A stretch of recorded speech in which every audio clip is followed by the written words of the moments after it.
Nagsagawa ng Persons with Disability o PWD Assembly ang lokal na pamahalaan ng Sultan Mastura bilang bahagi ng kanilang ika-23 pagdiriwang ng pagkakatatag ng bayan. Ang pagtitipon ay pinangunahan ni Dato Armando Mastura Sr., ang alkalde ng bayan. Ang Partners in Peace and Progress story mula kay Kenneth Ogaya.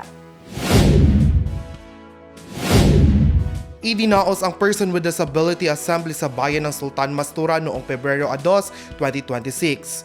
Ang aktibidad ay bahagi ng pagdiriwang ng ika-23rd founding anniversary ng bayan na may temang ika-23 taong pagkakaisa sama-sama sa pagkilos tungo sa kaunlaran at kapayapaan ng Sultan Mastura.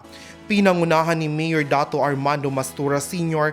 ang pagtitipon, katuwang ang Municipal Social Services Department o MSSD. Tinalakay ng aktibidad ang kanilang pangangailangan at ipabatid ang mga programang inilaan ng lokal na pamahalaan sa kanila. Layunin ng assembly na tiyakin ang partisipasyon ng mga PWD sa programa ng pamahalaan at palakasin ang mekanismo ng serbisyong panlipunan para sa sektor.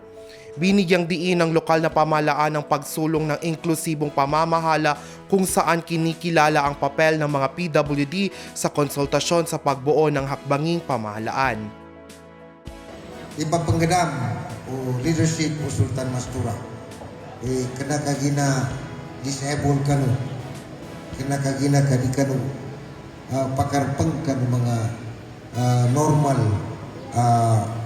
maya pasal kami niya na dadong kipantago siya sa kanu kapag ito ipapanggadam sa kanu kapag kanu ngani-ngani na pakaragyan siya sa Sultan Mastura.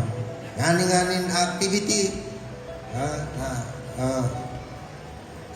mapakai ikumit ko sa kano di kano mapukaso. Siya kano risiki ganap sa munisipyo mo no. Makapun sa national government, makapun sa bar na may tubod. Ipagpasa namin sa kano. Hindoy kawagi mo. Mana normal tao na katunay namin sa kano. Di namin sa kano lampasan. Di namin sa kano isabida. Adan na kano sarili manggiginawa. Nakakaramdam kayo. Hindi dahan tanong. Pagkarata ginawa namin, na may tubumbas kano. Mas grabe pa sa kano. Kaya karata ginawa no sa bab sa kanong gamutado na sana namin pan na namadubli ikagrata ginawa no.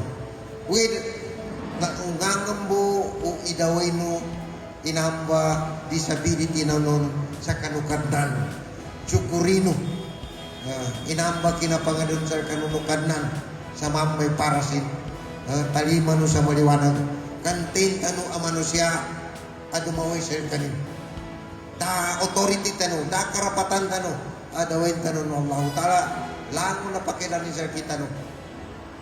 Pagka-ari tano ng Allah Ta'ala.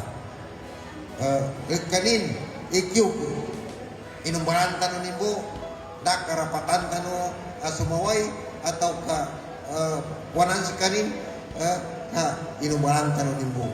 Adilipan, kaya inumbaran tano ni mo. Adilipan ka, pinagamutan rin siya sa dunia. Kaya na kami ito, tsukuran tanong. Yang mas rahasia pagkatabong ko. Nanamba disability o no. Ato kamambay para sa kina. Ano sa kanunukan na. Nari kina binamba exemption.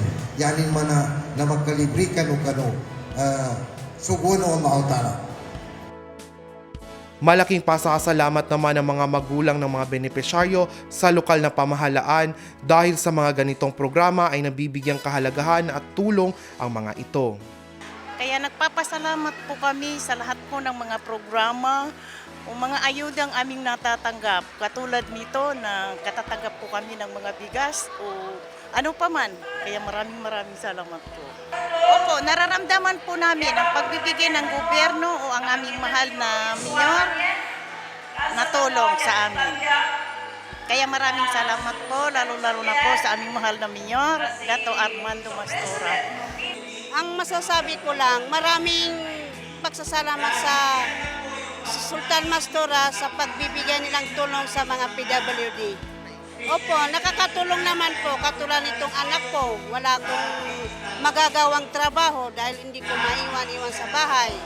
O, yun ang sa kagandahan ng ganitong programa po.